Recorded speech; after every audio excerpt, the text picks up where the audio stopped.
এই মুহূর্তে নজর রাখতেই হচ্ছে একটি গুরুত্বপূর্ণ খবরের দিকে, যেখানে জানা যাচ্ছে ইন্ডিগো বিমান সংস্থার পক্ষ থেকে প্রায় 200টি বিমান বাতিল করে দেওয়া হয়েছে বলে জানা যাচ্ছে। অত্যন্ত একটি গুরুত্বপূর্ণ খবর, যেখানে এই বিমান বাতিল হওয়ায় যাত্রীরা তারা কিন্তু এবার ভোগান্তিতে পড়েছে। ঠিক কী কারণে এই বিমান বাতিল, দেখুন এই প্রতিবেদনে।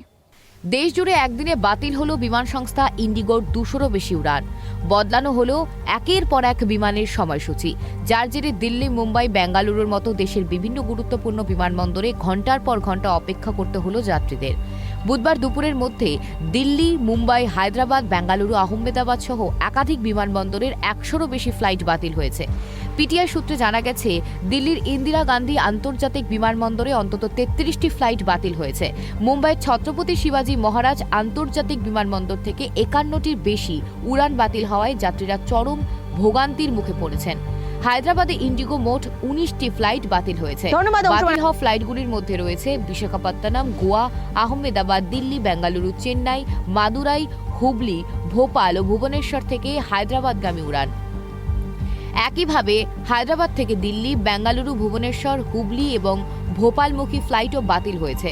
জানা গিয়েছে, ক্রু সংকট, নতুন ডিউটির সময় নিয়ম ও প্রযুক্তিগত সমস্যার কারণেই দিল্লি, মুম্বাই, হায়দ্রাবাদ সহ দেশের বড় বড় বিমানগুলিতে ইন্ডিগোর একের পর এক বিমান বাতিল হতে থাকে।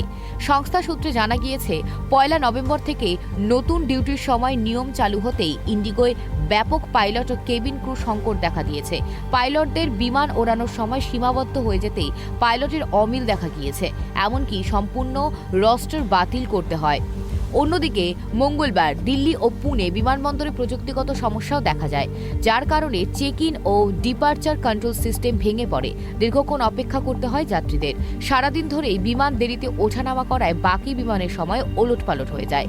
যেখানে ইন্ডিগো নিজে দাবি করে যে তারা দৈনিক 2200 বিমান পরিচালন করে, সেখানেই গতকাল 1400রও বেশি বিমান দেরিতে উড়েছে।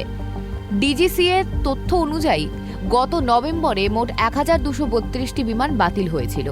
ডিজিসিএর নতুন নিয়ম বিমান দুর্ঘটনা এড়াতে এবং পাইলট ও বিমানের বাকি কর্মীদের বিশ্রামের পর্যাপ্ত সময় দেওয়ার জন্যই ডিজিসিএ উড়ানের নির্দিষ্ট সময় বেঁধে দিয়েছে।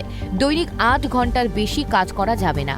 সপ্তাহে সর্বাধিক 35 ঘন্টা ডিউটি করতে পারবেন পাইলটরা। মাসে 125 ঘন্টা এবং বছরে সর্বাধিক 1000 ঘন্টা কাজ করতে পারবেন। যতক্ষণ বিমানে কাজ করছেন তারপর বিমানে ক্রুদের বিশ্রামের সময় দিতে হবে। 24 ঘন্টার মধ্যে অন্তত 10 ঘন্টা বিশ্রামের সময় দিতে হবে ক্রুদের।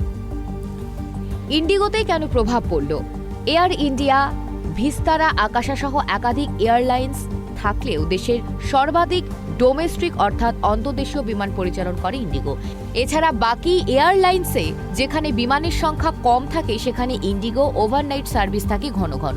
তবে নতুন নিয়মে নাইট ল্যান্ডিংয়ের সংখ্যাও নির্দিষ্ট করে দেওয়াতে সমস্যা তৈরি হয়েছে। Bureau report, KTV Bangla.